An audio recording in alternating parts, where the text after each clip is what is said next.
علیکم ورحمۃ اللہ وبرکاتہ۔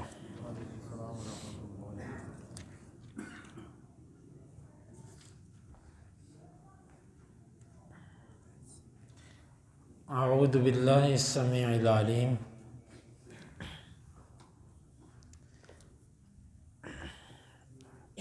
من الشیطان الرجیم من حمزہ ونفخہ ونفثہ۔ سورۃ الاعراف آیت نمبر 157۔ الذین، وہ لوگ، یتبعون، جو پیروی کرتے ہیں، الرسول، رسول کی، النبی، جو کہ نبی ہے، الامی، جو کہ امی ہے، الذی، وہ، یجدونہ، جسے وہ پاتے ہیں، مکتوبہ، لکھا ہوا، عندہم، اپنے ہاں، فی میں، التوراۃ، تورات، والانجیل، اور انجیل، یأمرہم، وہ انہیں حکم دیتا ہے، بالمعروف، نیکی کا، وینہاہم، اور وہ انہیں روکتا ہے، عن، سے، المنکر، منکر سے، ویحل، اور وہ حلال کرتا ہے، لہم، ان کے لیے، الطیبات، پاکیزہ چیزیں، ویحرم، اور وہ حرام کرتا ہے، علیہم، ان پر، الخبائث، خبیث چیزیں، ویضع، اور وہ ہٹاتا ہے، عنہم، ان سے، اصرہم، ان کے بوجھ، والاغلال، اور طوق، اللتی، وہ طوق، کانت، جو تھے، علیہم، ان پر، فالذین، پس وہ لوگ، آمنو، جو ایمان لائے، بھی، اس کے ساتھ، وعزروہ، اور اسے مضبوط کیا، وعزروہ، اور اس کی تعظیم کی، ونصروہ، اور اس کی مدد کی، واتبعوا، اور انہوں نے پیروی کی، النور، نور کی، الذی، وہ جو، انزل، اتارا گیا، معہ، اس کے ساتھ، اولئک، یہی، ہم، وہ، المفلحون، فلاح پانے والے ہیں۔ الذین یتبعون الرسول النبی الامی، وہ لوگ جو اس رسول، نبی، امی کی پیروی کرتے ہیں، الذی یجدونہ مکتوبا عندہم فی التوراۃ والانجیل، وہ جسے وہ تورات اور انجیل میں لکھا ہوا پاتے ہیں، یأمرہم بالمعروف وینہاہم عن المنکر ویحل لہم الطیبات ویحرم علیہم الخبائث، وہ انہیں نیکی کا حکم دیتا ہے اور برائی سے روکتا ہے، اور ان کے لیے پاکیزہ چیزوں کو حلال کرتا ہے اور خبیث چیزیں ان پر حرام کرتا ہے، وَيَضَعُ عَنْهُمْ عِصْرَهُمْ وَالْأَغْلَالَ الَّتِي كَانَتْ عَلَيْهِمْ، اور وہ ان سے بوجھ کو ہٹاتا ہے اور ان طوقوں کو بھی دور کرتا ہے جو ان پر تھے، فَالَّذِينَ آمَنُوا بِهِ وَعَزَّرُوهُ وَنَصَّرُوهُ وَاتَّبَعُوا النُّورَ الَّذِي أُنزِلَ مَعَهُ، پس وہ لوگ جو ایمان لائے اور اس کی تعظیم کی اور اس کی مدد کی اور اس نور کی پیروی کی جو اس کے ساتھ اتارا گیا، اولئک هم المفلحون، یہ لوگ فلاح پانے والے ہیں۔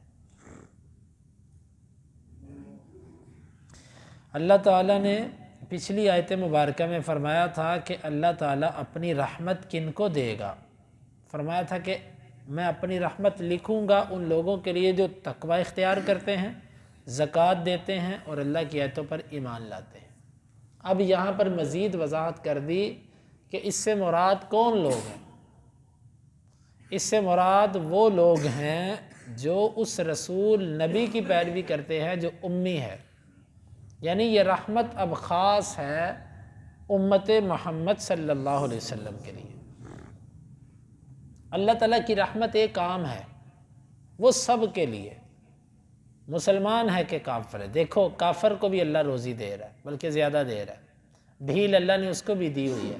یہ رب العالمین کی رحمت اس کے لیے ہے، لیکن یہ عام رحمت ہے، ایک خاص رحمت ہے۔ وہ کیا؟ ایسی رحمت کہ جس کے ساتھ آخرت بھی سنور جائے، وہ رحمت جس سے دنیا سدھرتی ہے وہ رب سب پہ کرتا ہے، لیکن جس کے ساتھ آخرت بھی سدھر جائے یہ رحمت اس کی صرف ایمان والوں پر ہے۔ کیوں؟ ایمان والوں نے اللہ سے یہی رحمت مانگی ہے، اور کافر یہ نہیں چاہتا، اس لیے اللہ تعالیٰ نے اس کے اوپر دنیا کی رحمت تو کر دی، لیکن خاص رحمت جو تھی آخرت کی وہ نہیں کی۔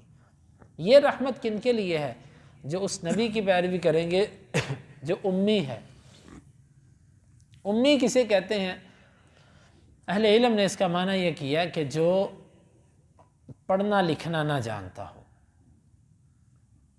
یعنی ماں کے پیٹ سے جب بچہ نکلتا ہے تو اس کو نہ پڑھنا آتا ہے نہ لکھنا آتا ہے، جو بڑا ہو کر بھی اسی کیفیت پہ رہے، نہ اس کو پڑھنا آئے نہ اس کو لکھنا آئے، اس کو کہتے ہیں یہ امی ہے، یہ اسی طرح جس طرح ماں کے پیٹ سے نکلا تھا، نہ اس کو پڑھنا آتا نہ اس کو لکھنا آتا، اس کو امی کہتے ہیں۔ اسی لیے عرب کو لوگ امتن امیہ، ان پڑھ امت، ان پڑھ لوگ کہا کرتے تھے، اور حدیث کے اندر بھی آتا ہے کہ نبی صلی اللہ علیہ وسلم نے فرمایا نحن امتن امیہ، ہم امی لوگ ہیں، ہم حساب کتاب نہیں جانتے، اور آپ نے فرمایا ہم ایسے گنتی گنتے ہیں، 1 2، یعنی آپ نے یوں شمار کر کے بتایا کہ ہم ایسے گنتے ہیں، ہم امی امت ہے۔ تو بعض لوگ اس کلمے کو کہتے ہیں جی امی کہنا، ان پڑھ کہنا اللہ کے نبی کی توہین ہے۔ اصل میں وہ اپنے ہی تصور سے کوئی نہ کوئی معنی سوچتے ہیں، اور پھر اسی کو ہی ادب اور اس کے مخالف کو بے ادب کہہ دیتے ہیں۔ حالانکہ کمال تو یہ ہے کہ ایک بندہ کسی سے نہیں پڑھا ہوا، نہ اس کو لکھنا آتا ہے نہ اس کو پڑھنا آتا ہے، لیکن وہ ایسی تعلیمات دے رہا ہے کہ دنیا کے پڑھے لکھے اس کے غلام ہیں۔ یہ کمال ہے یا پڑھ لکھ کے دانش مندوں والی باتیں کرنا کمال ہے؟ جو پڑھ لکھ کے دانش والی باتیں کرے، لوگ کہتے ہیں یہ پڑھا لکھا آدمی ہے، اس سے امید ہی یہ ہے کہ یہ ایسی باتیں کرے گا۔ ایسا شخص جو نہ لکھنا جانتا ہو نہ پڑھنا جانتا ہو تو وہ ایسی باتیں کرے، کمال یہ ہے۔ بلکہ اس میں اللہ کی ایک حکمت بھی تھی۔ اگر اللہ کے نبی صلی اللہ علیہ وسلم کو لکھنا آتا ہوتا، پڑھنا آتا ہوتا، تو آپ صلی اللہ علیہ وسلم پر مشرکین بڑی آسانی سے الزام لگاتے، وہ یہ تو پہلی کتابیں پڑھ لیتا ہے، یہ خود رات کو بیٹھ کے لکھتا ہے اور صبح ہمیں پیش کر دیتا ہے۔ وہ اس پر بھی لاجواب تھے کہ ہم اس پر یہ الزام بھی نہیں لگا سکتے، کیونکہ نہ اس کو پڑھنا آتا ہے نہ لکھنا آتا ہے۔ اس میں بھی اللہ کی حکمت تھی، گویا کہ اللہ تعالیٰ نے ان کے ایک الزام کا رستہ بند کرنے کے لیے اللہ کے نبی صلی اللہ علیہ وسلم کو لکھنا پڑھنا نہیں سکھایا تھا۔ لیکن اور اس کی ایک دلیل وہ بخاری کی روایت کہ جس وقت آپ صلی اللہ علیہ وسلم صلح حدیبیہ کر رہے تھے تو علی رضی اللہ عنہ سے آپ نے کہا کہ علی، مشرکین نے کہا یہ رسول اللہ کا لفظ مٹائیں، آپ نے علی رضی اللہ عنہ سے کہا علی مٹا دو، وہ کہنے لگے میں تو نہیں مٹاتا۔ آپ نے فرمایا مجھے بتاؤ کہاں لکھا ہے، میں مٹاتا ہوں۔ آپ نے خود مٹا دیا، مجھے بتاؤ کہاں ہے۔ اگر لکھنا پڑھنا جانتے ہوتے تو کاتب بھی نہ رکھتے اور یہ بات بھی نہ پوچھتے۔ اللہ تعالیٰ نے قرآن مجید آپ کے سینے میں اتار دیا تھا، آپ کو ازبر تھا، آپ کو دیکھ کر نہیں پڑھنا پڑتا تھا، دیکھ کر یاد نہیں کرنا پڑتا تھا، تو آپ امی ہیں۔ امی ہونا اللہ کے نبی صلی اللہ علیہ وسلم کی کوئی آپ کا عیب نہیں، بلکہ اس میں کمال ہے، لیکن نہ جانے کچھ لوگوں کی عقلوں میں یہ بات کیوں نہیں آتی۔ اسی طرح وہ اللہ کے نبی کو بشر نہیں مانتے، نور ہے نور ہے۔ اور بشر ہونا کمال ہے کہ جو بشر ہو کے نوروں سے بھی افضل ہو جائے، یہ کمال ہوتا ہے۔ نور نور کہہ کر تم اللہ کے نبی صلی اللہ علیہ وسلم جب نور کہہ دیا جی نور ہے، آپ فرشتے بھی نور ہے، نور نور سے افضل ہو گیا تو ٹھیک ہے، لیکن کمال تو یہ کہ مٹی سے بنا ہوا بشر وہ نوریوں سے بھی افضل ہے، فرشتوں سے بھی افضل ہے، اللہ کی ساری مخلوق سے افضل ہے، یہ کمال ہے۔ اور قرآن بھی آپ کو بشر کہتا ہے۔ بہرحال اللہ کے نبی صلی اللہ علیہ وسلم کی وہ صفات ماننی چاہیے، یہی معنی امام ابن جریر طبری اور دیگر اہل علم نے کیا۔ یہ بات کہ کچھ لوگ ہیں کہ جو سلف سے آنے والے معنی کو نہیں دیکھتے، وہ اپنی عقل سے بیٹھ کے سوچتے ہیں کہ اس کا کیا معنی ہونا چاہیے، پھر اس کے مطابق بیان دے دیتے ہیں۔ تو اس کا معنی امی کا معنی جو نہ لکھنا جانتا ہو نہ پڑھنا جانتا ہو۔ تو ہمارے نبی صلی اللہ علیہ وسلم امی تھے، لیکن پڑھے لکھے سب کے سب آپ کے غلام تھے۔ پڑھوں لکھوں کو ادب آپ نے سکھایا۔ الذی یجدونہ مکتوبا عندہم فی التوراۃ والانجیل، وہ نبی جس کو لکھا ہوا اپنی تورات اور انجیل میں پاتے ہیں۔ تورات اور انجیل میں اللہ کے نبی صلی اللہ علیہ وسلم کی پیشین گوئیاں رہی ہیں، اب انہوں نے ان کو بدلا ہے، بلکہ اب بھی کچھ اہل علم نے اس کی تحقیق کی ہے، ان کے بعض نسخوں سے اللہ کے نبی صلی اللہ علیہ وسلم کا تذکرہ نکالا ہے، انہوں نے نام بدلے ہیں۔ میں اللہ تعالیٰ نے ایک بات میں اللہ کے حکم سے یہ کر رہا ہوں، اللہ کی توفیق سے میں کہتا ہوں کہ آج یہودی اور عیسائی ہمیں کہتے ہیں نا کہ ہماری کتابوں میں تو تمہارے نبی کا نام نہیں ہے، کہتے ہیں نا، یہودی بھی کہتے ہیں، عیسائی بھی کہتے ہیں ہماری کتابوں میں تو تمہارے نبی کا کہیں ذکر نہیں ہے۔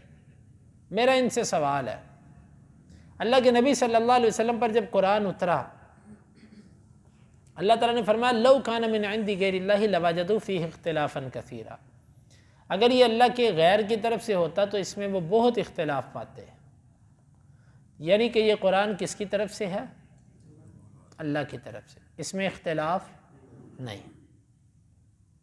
اب یہودی، عیسائی، مشرکین مکہ، یہ تین بڑی طاقتیں تھیں جو آپ کے مخالف تھی اس وقت، یہ تینوں دن رات سر جوڑ کے قرآن کا کوئی نہ کوئی عیب ڈھونڈتے تھے۔ اگر اس وقت جب یہ آیت اتری تھی اس وقت کی تورات اور انجیل میں اللہ کے نبی صلی اللہ علیہ وسلم کا نام نہیں تھا تو یہودیوں عیسائیوں کو تو بڑا مضبوط اعتراض مل گیا۔ اس وقت اللہ کے نبی کو کہتے کہ جی ہماری تو کتاب میں آپ کا نام نہیں ہے، آپ کا ذکر نہیں ہے، آپ کیسے کہتے ہیں میرا ذکر ہے؟ میری بات سمجھ آئی آپ کو؟ اس وقت کے اللہ کے نبی کے یہودی اور عیسائی، ان کو تو بڑا مضبوط اعتراض مل گیا قرآن پر، لیکن انہوں نے اعتراض کیا نہیں۔ کیوں؟ ان کو پتہ تھا کہ ہماری کتابوں میں لکھا ہوا ہے۔ اس وقت وہ چپ رہے۔ آج کے یہودی عیسائی کہتے ہیں نہیں ہے، ہم کہتے ہیں یہ انکار کرنا تمہاری خیانت پر دلالت کرتا ہے، تم نے خیانت کی ہے۔ کیوں؟ اگر تورات اور انجیل میں شروع سے ہمارے نبی کا ذکر نہ ہوتا نا تو تمہارے بڑے جب یہ آیت اتری تھی اسی وقت ہمارے نبی کو کہتے ہیں ہماری کتابوں میں تو تمہارا ذکر ہی نہیں ہے، تم کیسے کہتے ہو کہ ذکر ہے؟ بات سمجھ آئی؟ یہ بڑی مضبوط الحمدللہ دلیل ہے۔ اور اسی طرح یہودی مدینے میں آ کے کیوں آباد ہوئے تھے؟ کسی کو پتہ؟ یہودی مدینے میں آ کر آباد اس لیے ہوئے تھے کہ انہوں نے عیسائیوں سے مار کھا کے نکلے تھے، اور یہ کہتے تھے کہ وہ جو نبی آئے گا نا ہماری کتابوں میں لکھا ہے کہ وہ کھجوروں والی سرزمین پہ ہوگا۔ یہ تو آئے ہی اللہ کے نبی صلی اللہ علیہ وسلم کی وجہ سے تھے، لیکن ان کی بدبختی، ان کے تکبر نے کہ ہمارے خاندان سے اور ہماری نسل سے کیوں نہیں یہ نبی ہوا، اس وجہ سے انکار کیا۔ یہ تو آئے آخری نبی کی خاطر تھے۔ اور اسی طرح عیسائیوں نے جو اپنی وصیتیں کی تھی کہ کھجوروں والی سرزمین پہ ایک نبی ہونے والا ہے، یہ عیسائی آج یہ کہتے ہیں کہ جی وہ جس کی پیشین گوئی عیسیٰ نے کی تھی نا، یاتی من بعد اسمہ احمد، احمد اس کا نام ہے، وہ میرے بعد آئے گا، اس سے مراد وہ کہتے ہیں جی وہ یحییٰ ہیں، یحییٰ۔ عجیب بات، حالانکہ یحییٰ پہلے پیدا ہوئے اور عیسیٰ علیہ السلام بعد میں، کیونکہ زکریا نے یحییٰ کی دعا اس وقت کی تھی جب مریم کے پاس بے موسم پھل تھے ان کے پاس، تو اس وقت تو مریم اس معاملے پر نہیں آئی تھی، ابھی پھل دیکھ کر ہی اللہ سے پکارا اور نماز میں کھڑے ہو گئے، اسی وقت دعا قبول ہو گئی۔ تو یحییٰ پہلے ہوئے، عیسیٰ علیہ السلام بعد میں تھے۔ اب وہ یہ تعویل کرتے ہیں بیچارے، کہتے ہیں نہیں میری ایک عیسائی پادری سے بات ہوئی، کہتا ہے اس سے مراد تو یحییٰ ہے۔ میں نے کہا یحییٰ تو پہلے پیدا ہوئے تھے، پھر کہتا ہے نہیں وہ یحییٰ کی پیشین گوئی ہے۔ میں نے کہا نہیں، پیشین گوئی عیسیٰ کی ہے، عیسیٰ کہتے تھے میرے بعد آئے گا اور یحییٰ پہلے پیدا ہو چکے ہیں۔ خیر، ہم یہ کہتے ہیں کہ جب یہ آیت اتری تھی یاتی من بعد اسمہ احمد، وہ میرے بعد آئے گا اور اس کا نام احمد ہے، اگر ہمارے نبی صلی اللہ علیہ وسلم کے زمانے میں آپ سے پہلے وہ آخری نبی جس کا عیسیٰ نے کہا تھا وہ آ چکا تھا تو عیسائیوں کو اعتراض کرنا چاہیے تھا، کہ یہ تو نبی آ چکا ہے ہمارا جس کی عیسیٰ پیشین گوئی دے کر گئے ہیں، آپ کیسے کہتے ہو میں وہی ہوں؟ اس وقت کے عیسائی چپ رہے، بلکہ انصاف والے عیسائی پادریوں نے، سلمان فارسی نے جب آخری پادری کو پوچھا تھا نا جس کی وہ خدمت کرتے تھے کہ اب میں کس کے پاس جاؤں، انہوں نے کہا اب عیسائیوں میں کوئی نہیں ہے، اب تو کھجوروں والی سرزمین یثرب پہ چلا جا، ادھر ایک نبی نکلے گا جو آخری نبی ہوگا، اس کا زمانہ قریب آ چکا ہے۔ ان کے بڑے بھی یہ بات تسلیم کرتے رہے ہیں، لیکن آج یہودی اور عیسائی اپنی کتابوں کو بدل کے کہتے ہیں ہماری کتاب میں تمہارا نام ہی نہیں، ہماری کتاب میں تمہارے نبی کا ذکر ہی نہیں، بلکہ ان کا یہ انکار کرنا ان کے جھوٹے ہونے پر دلالت کرتا ہے اور ان کے مذہب کے کمزور ہونے پر دلالت کرتا ہے کہ تمہارا مذہب اتنا کمزور ہے کہ تم جیسے چاہو اس میں تبدیلی کر دو۔ ہمارے قرآن کے اندر اللہ کی توفیق سے جو زیر اور زبر بھی بدلے گا نا، اللہ کی توفیق سے سورج ڈوبنے سے پہلے اس کا پتہ چل جائے گا، مسلمانوں کو آگاہ کر دیا جائے گا کہ یہ جھوٹا ہے، یہ غلطی ہے یا تحریف ہے۔ تو مختصر یہ کہ ہمارے نبی صلی اللہ علیہ وسلم کا ذکر پہلی کتابوں میں بھی ہے، اور اس کا انکار آپ کے زمانے میں نہ یہودیوں نے کیا نہ عیسائیوں نے کیا، جو مہر ثبت کر رہے ہیں اس بات پہ کہ اللہ کے نبی صلی اللہ علیہ وسلم کو وہ بھی تسلیم کرتے تھے، ان کا ذکر ہماری کتابوں میں ہے۔ آج کے یہودی اور عیسائی نہ کریں تو ان کا کوئی اعتبار نہیں۔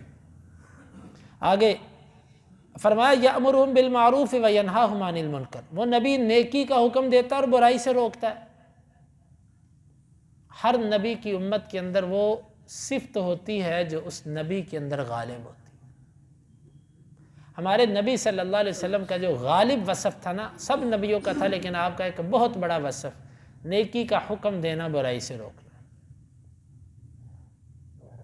آج ہماری مسلمانوں کی جو امت ہے، امت محمدیہ، اس میں یہ وصف بڑا کمزور ہو چکا ہے۔ ہمیں چاہیے کہ اپنے نبی کے طریقے پہ چلتے ہوئے جتنا قلم ہے اس کے مطابق آگے دعوت دیتے رہیں۔ آگے فرمایا کہ وَيُحِلُّ لَهُمُ الطَّيِّبَاتِ، وہ ان کے لیے پاکیزہ چیزیں حلال کرتا ہے۔ کچھ پاکیزہ چیزیں ایسی تھیں کہ جو یہودیوں عیسائیوں نے خود اپنے اوپر حرام کر لی تھی، اور کچھ ایسی تھی سزا کے طور پر ان پر حرام کر دی گئی تھی۔ اللہ کے نبی نے ہر پاک چیز کو اسلام کے اندر حلال کر دیا۔ مثلا یہودیوں نے اپنے اوپر اونٹ کا گوشت حرام کر رکھا تھا، اسی طرح انہوں نے ان کے اوپر چربی حرام کر دی گئی۔ قرآن کہتا ہے حرمنا علیہم شحومہما، ہم نے ان کے اوپر چربی حرام کر دی تھی۔ ذالک جزیناہم ببغیہم، ان کی سرکشی کی ہم نے ان کو سزا دی تھی۔ ان کے اوپر چربی حرام تھی، یہ چربی نہیں کھا سکتے تھے۔ یا اسی طرح انہوں نے کچھ حلال چیزیں اپنے اوپر خود حرام کر رکھی تھی۔ وہ مثلا عورت جب ان میں ایام مخصوصہ میں مبتلا ہوتی، حیض کے دنوں میں جاتی، تو یہ نہ اس کے ساتھ بیٹھتے نہ اس کے ساتھ کھانا کھاتے۔ جس طرح اچھوت نہیں ہوتا، بندہ اس کو دور رکھتا ہے، اپنے سے نفرت کرتا ہے، یوں اس کو اپنے سے دور کر دیتے۔ وہ پاک تھی۔ اور بہت ساری چیزیں ایسی جو حلال اور پاکیزہ تھی، لیکن یہ اپنے اوپر قصداً ان کو یا اپنے گناہوں کی وجہ سے ان پر حرام کر دی گئی تھی۔ وہ پاکیزہ چیزیں آپ نے ساری حلال کر دی۔ وَيُحَرِّمُ عَلَيْهِمُ الْخَبَائِثَ، اور بہت سی خبیث چیزیں ان کے اوپر حرام کر دی۔ کچھ چیزیں یہ خود اپنی طرف سے کرتے تھے، سود ہے، سور کا گوشت ہے، یا اسی طرح انہوں نے کچھ رسومات، ان کے علماء نے کچھ ان کے اوپر پابندیاں لگا رکھی تھی، تم نے ایسے نہیں کرنا، تم نے ایسے کرنا ہے، ویسے کرنا ہے، اس طرح کرو گے تو ایسا ہوگا، اس طرح کرو گے تو ویسا ہوگا۔ تو یہ انہوں نے، ان کے علماء نے کچھ چیزیں حرام کر رکھی تھی، اور کچھ خبیث چیزیں، ناجائز چیزیں انہوں نے جائز کر رکھی تھی۔ اللہ کے نبی نے وہ جو خبیث چیزیں تھیں ان کو حرام کیا۔ وَيَضَعُ عَنْهُمْ إِصْرَهُمْ، اور ان کے اوپر جو بوجھ تھے اس کو ختم کیا۔ بڑی سختی تھی ان کے لیے۔ مثلا یہودی اور عیسائی کو حکم تھا کہ تم جہاں بھی ہو تم نے نماز اپنے گرجے میں پڑھنی اور کنیسے میں پڑھنی۔ ہمیں حکم ہے کہ تم زمین کے جس ٹکڑے پر بھی ہو، مسجد ملے نہ ملے، نماز پڑھ لو۔ ان کے لیے حکم تھا کہ وہ وضو کر کے پڑھیں گے، ہمیں حکم ہے وضو نہ ملے تو تیمم کر لو۔ ان کے لیے یہ تھا جس نے شرک کیا اس کی سزا قتل، ہمیں کہا سچی توبہ کر لو۔ ان کے لیے، یعنی کہ میں آپ کو حدیثوں سے، حدیث میں آتا ہے کہ جب پیشاب کی چھینٹیں پڑتی تو وہ اس کپڑے کو کاٹ دیتے تھے جہاں پر چھینٹ پڑتی تھی، ہمیں حکم ہے دھو لو بچو۔ بچنے کا حکم ہے لیکن کاٹنے کا حکم نہیں دیا گیا۔ یعنی آپ عقائد سے لے کر ہر باب میں دیکھ لیں، ہمارے لیے اسلام نے نرمیاں پیدا کی، جو بوجھ تھے وہ ختم کیے، والاغلال اور توق، وہ رسومات جو ان کے علماء نے ان کے اوپر ڈال دی تھی، جس طرح آج کے مولویوں نے یہ ختم ہے، یہ تیجا ہے، یہ ساتہ ہے، یہ چاری، یہ کہاں پر آئی یہ چیزیں؟ اللہ کے نبی صلی اللہ علیہ وسلم نے ایسا کیا ہے؟ اللہ کے نبی صلی اللہ علیہ وسلم کا یہ طریقہ تھا؟ یہ عرس، یہ میلے اور یہ سب معاملات اللہ کے نبی کی تعلیم ہے؟ یہ کہاں سے؟ یہ اغلال ہے، یہ توق ہیں جو یہودیوں کے علماء نے اپنے لوگوں پر ڈالے اور آج کے نام نہاد علماء نے اپنی عوام پر ڈال رکھے ہیں۔ یہ وجہ شاہ ولی اللہ رحمہ اللہ جو حنفی عالم تھے، وہ الفوز الکبیر کے اندر لکھتے ہیں، وہ کہتے ہیں کہ اگر تم یہودیوں کی مثال دیکھنا چاہو تو ہندوستان کے مولویوں کو دیکھ لو، اور اگر تم عیسائیوں کی مثال دیکھنا چاہو تو ہندوستان کی جاہل عوام کو دیکھ لو۔ تو بہرحال آپ نے وہ توق اور وہ رسومات بھی ختم کی۔ ہمارے اندر بھی بہت ساری یہ جہیز، یہ ولیمہ کہہ رہا ہوں کہ یہ بارات اور اس کے ساتھ یہ جو سلامیاں پیش کی جاتی ہیں، نیوندرا جس کو کہتے ہیں، اس طرح یہ سب کی سب فضول بوجھ اور پریشانی کا باعث ہیں یہ چیزیں ساری۔ اسلام نے یہ ختم کی ہیں چیزیں۔ فالذین آمنوا بہ وعزروہ ونصروا، پس وہ لوگ جو اس نبی پر ایمان لائے اور اس کی تعظیم کی اور اس کی مدد کی، واتبعوا النور، اور نور کی پیروی کی۔ کون سا نور؟ الذی انزل معہ، جو اس کے ساتھ اتارا گیا، یعنی کہ قرآن کو نور کہا جا رہا ہے۔ لیکن ہمارے بھائی کہتے ہیں نہیں جی اللہ کے نبی نور ہے، قرآن کو نور کہا گیا ہے قرآن میں، اللہ کے نبی صلی اللہ علیہ وسلم کو نہیں، قرآن کو۔ ہاں اللہ کے نبی کو اگر نور کہنا ہے تو آپ نور ہدایت تو ہیں ہی، آپ تو نور ہدایت تھے، لیکن ذات آپ کی نور، یہ قرآن کی تکذیب ہے۔ انزل معہ، جو آپ کے ساتھ نور اتارا گیا یعنی قرآن، اولئک هم المفلحون، یہ لوگ فلاح پانے والے ہیں۔ اللہ رب العالمین سے دعا ہے اللہ تعالیٰ اس آیت مبارکہ کو سمجھنے کی اور عمل کی توفیق عطا فرمائے۔